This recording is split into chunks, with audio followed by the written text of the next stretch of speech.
Hello friends, world cup ഒക്കെ അല്ലേ? World cup എങ്ങനെ ഫ്രീ ആയിട്ട് കാണാം എന്നാണ് ഞാൻ ഇന്നത്തെ വീഡിയോയിൽ പറയുന്നത്. അതിന് വേണ്ടിയിട്ടുള്ള ആപ്സാണ് നമ്മളിവിടെ ലിസ്റ്റ് ചെയ്യുന്നത്. ഇതിൽ ആദ്യത്തെ ആപ്പ് എന്ന് പറയുന്നത് ക്രിക്ഫൈ TV. ഇത് വെബ്സൈറ്റും അവൈലബിൾ ആണ്, ആപ്പും അവൈലബിൾ ആണ്. അപ്പോൾ നിങ്ങൾ ഈ സൈറ്റ് എടുത്താൽ മതി, crickfy.com.in. ഈ സൈറ്റ് എടുത്തിട്ടുണ്ടെന്നുണ്ടെങ്കിൽ നമുക്ക് ഫ്രീ ആയിട്ട് വേൾഡ് കപ്പ് കാണാം. എല്ലാ മാച്ചസും ഇതിൽ അവൈലബിൾ ആണ്. അടുത്ത ഒരു ചാനലാണ് ഫുഡ് ടൈം. ഇത് ആപ്പ് മാത്രമേ ഉള്ളൂ. അപ്പോൾ നമ്മളിത് ആപ്പ് ഡൗൺലോഡ് ചെയ്യണം. പ്ലേ സ്റ്റോറിൽ നിന്നോ iOS ആപ്പ് സ്റ്റോറിൽ നിന്നോ നമ്മളിത് ഡൗൺലോഡ് ചെയ്യണം.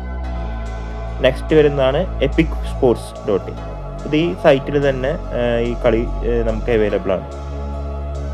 പിന്നെ വരുന്നതാണ് ടോട്ടൽ സ്പോർട്ട് EK. ഇതിൽ നമുക്ക് എല്ലാ മാച്ചസും അവൈലബിൾ ആണ്, വെബ്സൈറ്റിൽ തന്നെ അവൈലബിൾ ആണ് മാച്ചസ്. അപ്പോൾ ഒരു സൈറ്റും കൂടി ഉണ്ട്, കോള TV. അപ്പോൾ നമുക്ക് ഇതൊക്കെ ഡൗൺലോഡ് ചെയ്ത് അല്ലെന്നുണ്ടെങ്കിൽ ഡയറക്റ്റായിട്ട് വെബ്സൈറ്റിൽ തന്നെ നമുക്ക് ഫ്രീ ആയിട്ട് വേൾഡ് കപ്പ് മാച്ച് എവിടെ നിന്ന് വേണമെങ്കിലും ആസ്വദിക്കാം.